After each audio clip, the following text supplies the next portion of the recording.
في واحدة دازت لي: مي ايش رايج في كلام مريم حسين عويدات عن ليلى اسكندر وزوجها؟ أمانة تستاهل ليلى اسكندر، بدل ما راحت اشتكت ولا راحت قاضت ولا أخذت إجراء قانوني. وواحدة سابتني هالسب هاي كله. إن شاء الله مو الإمارات نيوز، إن شاء الله CNN، والله ما تصالح وياها.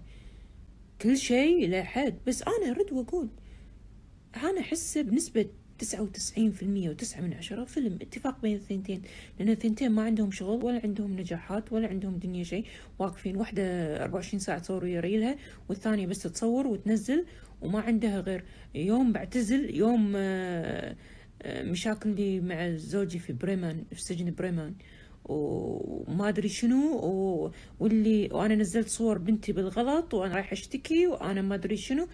ما فيش حاجه، ما فيش شغل يا جماعه. في واحدة دازت لي: مي ايش رايج في كلام مريم حسين عويدات عن ليلى اسكندر وزوجها؟ أمانة تستاهل ليلى اسكندر، بدل ما راحت اشتكت ولا راحت قاضت ولا أخذت إجراء قانوني.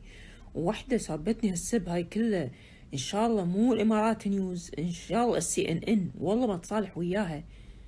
كل شيء له حد، بس أنا أرد وأقول أنا أحس بنسبة 99% و9 من 10 فيلم اتفاق بين الثنتين، لأن الثنتين ما عندهم شغل ولا عندهم نجاحات ولا عندهم دنيا شيء، واقفين واحدة 24 ساعة تصور ويا ريلها، والثانية بس تصور وتنزل، وما عندها غير يوم بعتزل، يوم مشاكلي مع زوجي في بريمان، في سجن بريمان، وما ادري شنو وانا نزلت صور بنتي بالغلط وانا رايحه اشتكي وانا ما ادري شنو.